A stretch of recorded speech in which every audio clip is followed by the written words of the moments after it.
objections, right? And there's a bunch of objections that he's getting, and because he's new, he's still believing them, right? Like we all do initially, we all do that, okay? However, I told him, like, dude, when I go, a lot of people struggle to be honest with you. So I asked him, and I'm like, hey, in a sales position, or in a consumer role, if you go to a car lot, and you kind of like the car, but you're like, what do you say? Well, he's like, I say either I want the car or I don't. I'm like, yeah, but most of the world doesn't operate that way. Most of the world says, what? I'm just looking. Just looking, I'm interested, I want to think about it, I'm not sure, right? 90% plus of the people you talk to are going to give you those types of things, and they don't mean it. Well, what happens is, if they give you one objection, 90% plus, it's false. Okay? It's just false. They're literally making it up, I promise you. Like, not interested is not a real objection. It is not, okay? But what happens is, most people don't know this, what happens is if they give you 2+ objections, like I asked Emmett, I said, hey, how many people give you multiple objections? Like they give you an objection like, hey, I'm not interested, oh, and I don't have time. Maybe you ever get some of those where they give you multiple objections at the same time? Oh, I don't have money. Oh, but I'm not. I don't feel good about this. Anybody ever get multiple objections? When they give you multiple objections, 100% of the time, it's false. They are drawing for straws, and they are giving you multiple objections. Because if it was a real objection, would you need to give me multiple, or would you just give me one? Like if, hey, I'm running out of the office, right? My spouse just got in a wreck. Maybe true. But if they start saying, oh, and I don't have money, it's like, no, dude, go take care of your spouse. What are we even talking about money for? Like, you wouldn't even bring that up. Like, you could be freaking broke, and it wouldn't matter because your spouse just got in a wreck, right? So multiple objections, totally false, okay? Also, the philosophy that I've used for years to overcome objections, and Rodney's trained on this, you'll talk about this quite a bit, is agree, answer or acknowledge, and ask. What most people get caught in is people are giving you objections, and then you are adding time, or you are talking too long, which gives them time to think, which is a huge no-no, or you are not finishing with a question in some way, okay? What I did, for what I always did is I would ask a question every time I spoke. If I spoke ever, I finished with a question 100% of the time. Now, is that uncomfortable? Yes. Is that natural? No. Does that take time? A lot of time. A lot of reps. But I would ask a question every time I spoke. Even if it was, does that make sense, Justin? Okay, great. Right? Like I would, even if that's what it was, I would ask a question 100% of the time. Because I need them responding.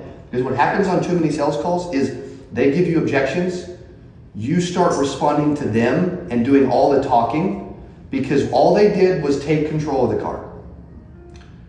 You ever feel this on some calls where you feel like you're responding to them and they're in charge and they're asking you the questions or they're telling you certain things and you're in defensive responsive mode? That's a terrible place to be. That's a downward spiral to never make a sale.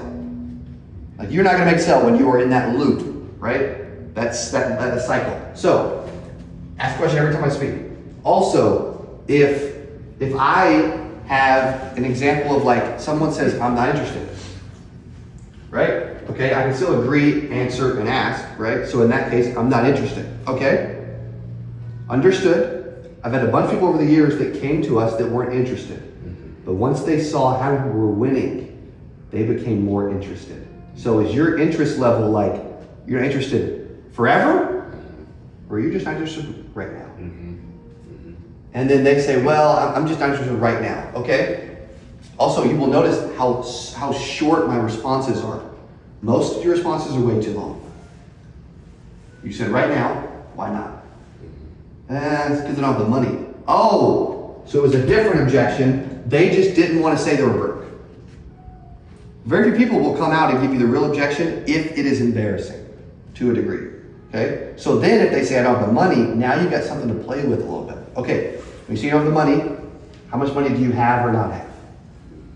Right? Like the responses are short and it's getting the ball down the field and they are responding to me. Well, what happens with some of that? Then I'm in the driver's seat. Dude, I went from not interested to 3 minutes later, all they're doing is answering my questions for 3 solid minutes. And I'm like way farther down the field than I would ever get, right? And I actually figured out what the real objection was. And in no case is it ever, I'm not interested. Because if it was gonna help them make an extra 6 figures a year, dude, they're always interested, right? No matter what it is. So a lot of times you'll get a different one, okay? Also, adding time between questions is also a great way to lose control of the call.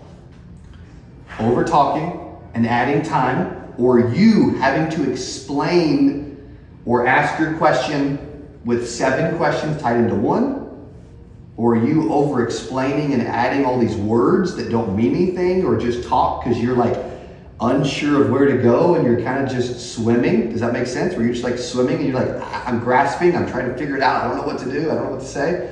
Well, when that happens, I'm gonna lose it. And guess what? It gives them time to think. I don't need them thinking to make stuff up. I need them to responding to me. So if you ever see, maybe I'll jump on a few, right? But if you ever see me on a call, I'm not over explaining. I'm not adding, I'm not talking for very many, like my goal is to talk literally 5 or 10 seconds at a time. Until I need to, right? Are there a few things you need to share and do and whatever, later? Yes. But for the first 5 or 10 minutes, you shouldn't be talking more than 5 or 10 seconds at a time. And I can say a lot more than 10 seconds than most people can as well, right? And just like speaking from a stage, just like training on a whiteboard, just like a sales call, you have to be able to keep their attention. Like I was at I forget where I was an event recently, and the guy's like, man, dude, like, he's like, I have ADHD. He's like, and I love the way you talk. I'm like, okay, cool. He's like, I lose people. He's like, I don't lose you. I'm like, great, right? The same thing can be said on sales calls. You're still got to entertain them and keep them on board and not lose them. Does that make sense? Okay. Questions on any of this so far?